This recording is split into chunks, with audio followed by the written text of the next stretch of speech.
Hello everyone and welcome to Kunda. I think it's the Kunda River actually right behind us at the moment. I'm joined of course by Mr. Jack, Cringy. No, I'm not going to... Whichever name you want to pick. Yeah, I don't mind, yeah. That's fine. And we're here to discuss kind of our experience in Tokyo. Now your experience in Tokyo has been a little bit less severe than mine. Yours is only 2 weeks. My affliction. Yeah. I'm only here for 2 weeks on holiday. You've been here for, by the end of it, you'll have been here for 3 months. 3 months, correct. This trip for me, first time back since 2019, since Tokyo Game Show. I was working on Z Games at the time. Coming back is something that I was keen to do coming out of COVID, of course. But the main reason that I'm able to do it is because I'm going to South Korea for an internship. And so because my university threw cash at me, I was like, yeah, fuck it, let's come to Japan. And I already had a place here, so I was like, yeah. And so yeah, it's been an interesting 3 months for me. Obviously we, to kind of preface things, obviously those of you know we ended the TV show middle of the year. Yeah, June, July, I think. Middle of the year there, and just ended that.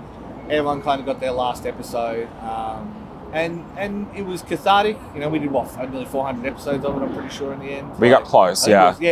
It's either just before or just over for Prospect or not. Yeah. Prospect I'm not sure. Actually, the wheels kind of came off at the end. I take that back. Yeah. And so it was just between. So the previous year, like later in the year, my grandmother had passed away. It was lots of my real life work had started to catch up to me. I was working on CRX and other events. My only comment there is just be hesitant about working at MCEC ever again. I think that's not going to get me into any legal trouble. Yeah, I think that's fine. Anyway. But I mean, I guess on like real jobs, I think that was a big part of why we decided to wrap the show up as well. Yeah, because it wasn't just me. It was everyone else's real jobs were ramping up. People were starting to get either full-time positions where they weren't allowed to be on camera, or it was just too much to organise every week, plus with COVID, plus with all that. So, we shifted to the COVID online model, and that was fine for what it was. And then, it was a hell of a churn. I was like, going into COVID, I was already pretty close to burnout. So obviously I started working on Checkpoint and Game Plus and made 2 weekly shows, 3 or 4 hours worth of video game content every week. Went really well for me. I think it all kind of kept us sane in some way as well. And it is, unfortunately, there are people like us in the universe, and it's very much a case of I have no mouth, yet I must scream, and so we'll always find a way back to making content, and that's kind of where we're at the moment. Hence this video. Hello. Hence with all of the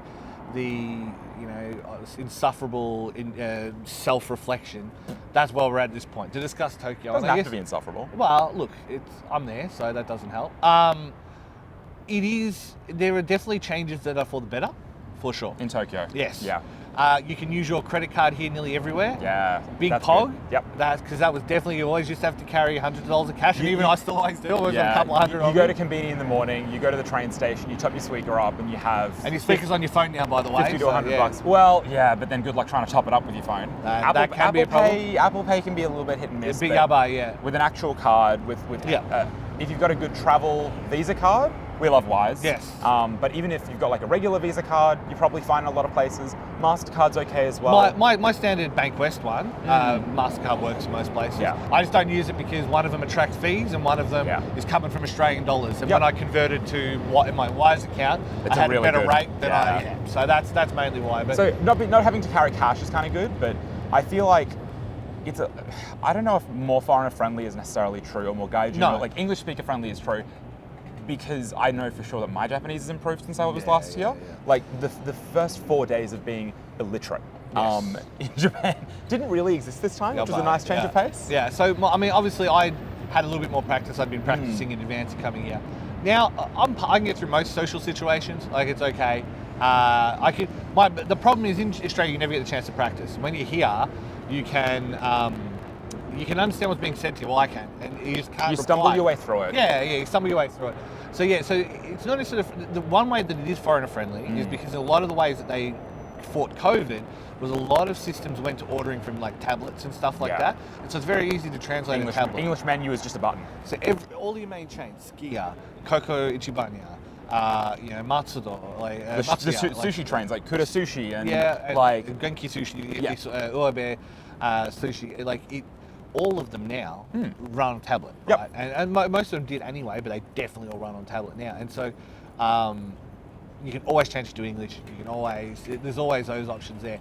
It's sometimes a little bit yabba going to like random stores and just hoping for the best. Sometimes there's like no English menu. You bring a little bit of cash with you, it's fine. Yeah, and like 9 times out of 10, you can always Google Translate. Google Translate on the front, worst comes to it. But as a general rule, traveling, I mean, it's always been reasonably easy. You can still have a good time here without any Japanese language skill whatsoever. In the capital cities. In the capital cities. In Tokyo, you start to go Inaka, like in the country. Tokyo, Osaka, Kyoto, you're usually pretty good, provided you don't book some, not dodgy, but like last minute capsule hotel on booking.com because the person you're staying with snores a little bit. But that wasn't why you did it. Well, it wasn't. It was a good part of why I did it. But the problem was it was very much a Japanese salaryman place. She didn't speak English. I can kind of piece it together real dodgy.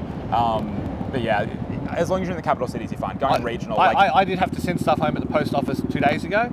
That was a bit interesting. Because most foreigners don't use post. And also because using words you don't know. So nowadays, at the moment, and I'll do a video on it, I think, like a little clip on it. Basically, at the moment, you can't send it via cargo ship or the SAL, the slow way, right? The cheapest way. It has to be EMS, has to be airmail.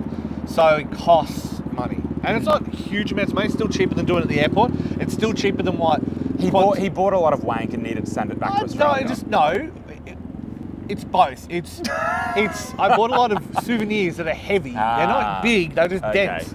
And so it was 10 kilos of stuff. 10 kilos cost about 250, 260 Australian to send it home. But it was fine. Like it's all gone now, so it doesn't matter too much. But yeah, I feel like there are situations where you will struggle with, but there are guides to everything. Yeah. The post office service actually itself, you can organise mailing through your phone. Oh, that's fun. And then basically you go to them, you show them the number, they print it out, and then they triple check everything. Yeah. And so you can do it that way, which does help a lot. But yeah, I would say the biggest change is, everyone wears masks, but everyone always wore masks. So there's more, certainly more. Yeah. But I think it's also kind of reassuring. I think coming here, I always want to avoid being the obnoxious foreigner. And especially in Melbourne, we've kind of moved very aggressively away from wearing masks. It's not that big of a deal. You don't get mad stink eye any more so than just being white if you don't wear a mask. So in Australia, you would say 10% of people are wearing a mask, maximum, right? Here, I would say 80. Oh, more. 90? Or 95, like 99. 90, yeah. I think on the trains here, I've seen that's five people without masks. On the trains, most people. In shopping centres and stuff, I've seen maybe combined 10 people. Bit. Yeah. So, and we're talking a city of 19 million people. You know what I mean? So, and granted, I haven't seen all 19 million of them, but at the same time, the mask hit rate is usually pretty high. Yeah. I mean, out in the open, people don't mind so much, but when you go into a place, which I don't think is unreasonable. Well, when I went into customs, they were like, they hand you a slip. It's like, if it's crowded, if it's not ventilated, if whatever else, make sure you wear a mask and try to avoid those areas. And then they line you up. They immediately put you in the fucking snaking line. And that is something you'll need to be mindful of, is coming in, all the bullshit customs paperwork you have to do and things like that. It's not too bad. I had to bring codeine in. I had to go to 4 separate desks. I had to go through the whole process. Most people don't do that. But your time in the line was still longer than mine. I flew with China Airlines, so maybe it was just a bigger plane. Awkward. But as far as enjoying the trip, though, I mean, you've only been here 2 weeks. You got to have a little bit more kind of tighter entertainment time. Do you know what I mean? Yeah. Like for me, I've been back and forth from Osaka and Shiga and Kyoto. I mean, I've done a bit of that as well. I got the Hokuriku Arch Pass, which is kind of like the JR Pass, but only specific to sort of like Tokyo, Osaka, and then up and over between them. Yeah. So you kind of have to, it's a 5-ish hour trip, Tokyo to Osaka versus 2.5, 3 on the Tokaido Shinkansen. Yes. But it's still fine, and I got to see snow for the first time in my life, which is fun. Didn't have to be in the snow, which is what I'm scared about in Seoul, because my wardrobe is not well. It's you bought one now. You bought a jacket. You should be all right. Yeah. We'll see how we go. But I mean, do you still feel that same intense, like, fun being here? Because I still do after 3 months. I'm still happy to be here, but I am more relaxed about being here. Wanderlust is still there for sure, but I think it mellows out at a certain point. It's like the first time I came here and in 2018 to Akihabara, goodness, I mean, the first time I walked into Surugaya, I was losing my mind. Yeah. They have, and to be fair, Surugaya still has a lot of really good shit. Yeah. The video game one in Akiba. But now it's like, kind of vibe, kind of hang out. Now it's a little bit different where I'm like going to the clubs and, meeting boys, kind of all over. It's a little bit of a, yeah. So and that was, so that is, so obviously that was in Shinjuku. In Shinjuku, if nothing else, every chome caters to a different audience, and Nichome caters to your particular demographic. Kabuki-cho is the... Also good fun. Yeah, it was fine. That was where we spent Christmas Eve, wasn't it? Yes, it was. Yeah, it was. Christmas We went Eve. to karaoke and our mate got a little bit messy. Yeah. No, that wasn't Christmas Eve. Christmas Eve was That was Eagle Christmas Blue. Day. Oh, never Yeah. mind. Anyway, but yeah, so again, I still enjoy being here. But the nice thing with it is because I've been here for so long, there are days where I'm just like sitting at home. I'll chuck on the TV, I'll play some games with friends or whatever. But you know, Nakano Broadway's still Nakano Broadway, although I reckon in the next 5 years they'll knock it down and rebuild it. So we'll see if it survives. I'm still heartbroken about Odaiba having been closed, demolished. Half it's gone, just gone. A shell of itself. Yeah, you've got like the old escalators that used to go into Pallet Town, and now they just go into nothing. And it's got like the sign 1 floor, 2 floor, 3 floor, and empty. Then there's nothing next to any of them. I'm like, fucking hell. So there has been a few things that have changed, like the kind of vibe. There's a separate video coming out on New Game Plus channel where we kind of went around and filmed a bunch, and you did a number of pieces of camera and spoke about the specific districts that have kind of changed in big ways. Now, of course, watching this, if there's anything you do specifically want to know, please let us know. Send us on the Facebook. Because you're still here for a little bit. I'm still here for a little bit, but I'll also be back probably in March. So I guess, I don't know if my people know, they'd have to find it anyway. But the intent for me is to buy a place here. One thing that Nan did leave me was a little bit of cash, and houses are insanely cheap here. Don't believe what you read on Reddit and get into arguments with random fucking Americans. Don't get on Reddit. Yeah, that's good advice, full stop.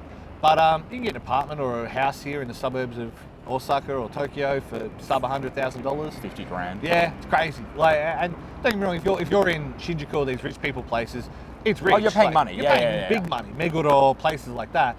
But if you want to live 45 minutes out of Tokyo, like down, you know, kind of midway between, what you would consider kind of, say, from Melbourne, like where Dandenong is, 35 kilometres out as the crow flies. Sure.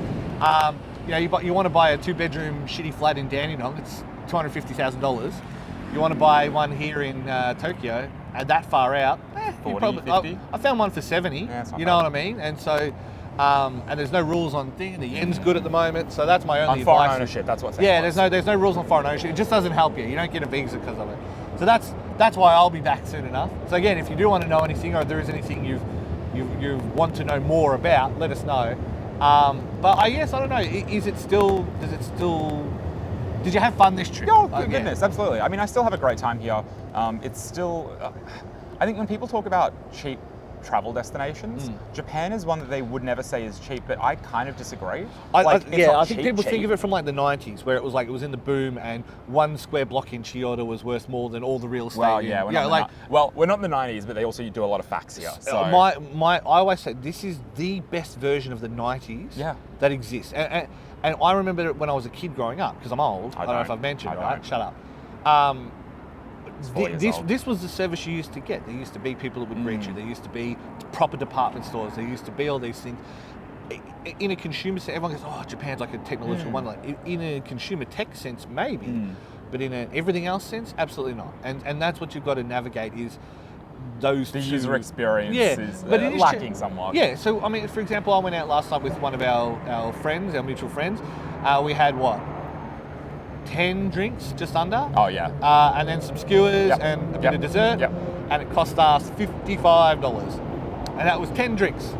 If you're not buying any Shinkansen passes, honestly, it's a pretty cheap. And especially if you're flying from Gold Coast. I've done $400 to $500 return flights from Gold Coast or Brisbane via Cairns. Yeah. Melbourne's a little bit more expensive, but it's not that much more, depending. But at the moment, I mean, Australian flights will always, world travel will always be a little bit more expensive now. It'll take a while to level that. Yeah. You've got to be crafty. And it really is, I don't know, I still recommend it for everyone. If you want to do an Asian country for your first trip and you're worried about like safety, especially, safety. Here there's nothing.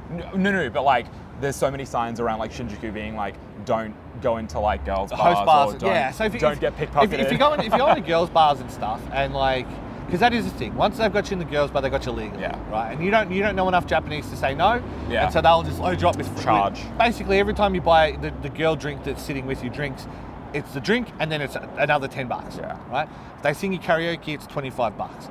blah, blah, blah. Then they'll go, oh, let's get a bowl of champagne. Bowl of champagne's $500. Look, like relative to literally anywhere else in the world, it is so fucking safe, but you also don't want to come in and be like, oh, nothing bad could happen. Yeah, Like, keep your head screwed on. If you stick to the chain, even if you just go to Hub, which is the joke, honestly, here, if you're a white person, you go to Hub. It's the British pub. Oh, the British pub, yeah. So no, I've not. It's still cheap by comparison. You compare it to Singapore. Singapore's booze prices are slightly more than Australia. And yeah, like I said, you can go out one night on the town. There's been nights. I remember one night a couple of years ago, there was 12 of us, and we're all drinking at Turikozoku, and we were going for like 3-4 hours, and it cost us the grand total of about $350. That was 12 people. Is that all it was? Going hard, man. Oh wow. It was cheaper than Musses. I mean, yeah. Anyway, moral story is, it's a really good destination to come to, and it's still like relatively affordable. Yeah. Like not heinously, especially like when you look at flights to Europe or America, it's like, oh, good luck. Also just flying for that long. We're having a good time. We'll be coming back. I'm hoping to come back in July for Bit Summit. Whether or not I kind of explore more of Japan, because I've done plenty of Tokyo, Osaka, Kyoto, done a little bit of Tottori for the free, the swimming anime pilgrimage. Yes. I'm yet to do the Yuri on Ice pilgrimage, which is out at Karatsu, which is in Kyushu. So that might be what I do a while away, in July. Yeah. Well, from Kyoto, not too bad. That's true. So I'll see what that's like, but get a JR pass for that one. Oh yeah. We'll be around Japan for a little bit longer. I guess as far as New Game Plus stuff goes. What's going on? So we have taken the break. Like I say, I've got the break. We finished the TV show. Yeah, I've got the bug again to create some content. So we'll have to see what it looks like. So at the moment, we'll see what it looks like. But so you can still find. So Liam and Prospect have been making a tabletop game show called 5 or 8, and that is all on ctvplus.org. You can find it. They have their own YouTube channel. I think they do as well. It's and all the individual segments go to the YouTube channel. Yeah. And the full episodes go to CTV Plus. Yeah. So that's there. I did a bunch of stuff. So go like and follow that. No, do that. Just support CTV Plus generally. In general, yeah. I did a bunch of stuff at DreamHack and Melbourne International Games Week and a few other events, and we've got DreamHack coming up again soon. We've got the Game Expo coming up soon. So all of that will end up falling into a series that I'm making on my channel called Melbourne, Australia's Gaming Capital Unlocked, because in so many ways it is Australia's gaming capital. Sydney, Brisbane, Adelaide. Come on. There's plenty of game stuff there, but so that will be coming out on C31 and C44 down the track a little bit as well. But I'm also final year of uni and doing internships and doing freelance, whatever else. So it's always a matter of anything that we make has to kind of fit in with the real job shit, the real life shit, all of that kind of stuff that I think compared to 5 years ago with New Game Plus has become far more imposing over time, relative.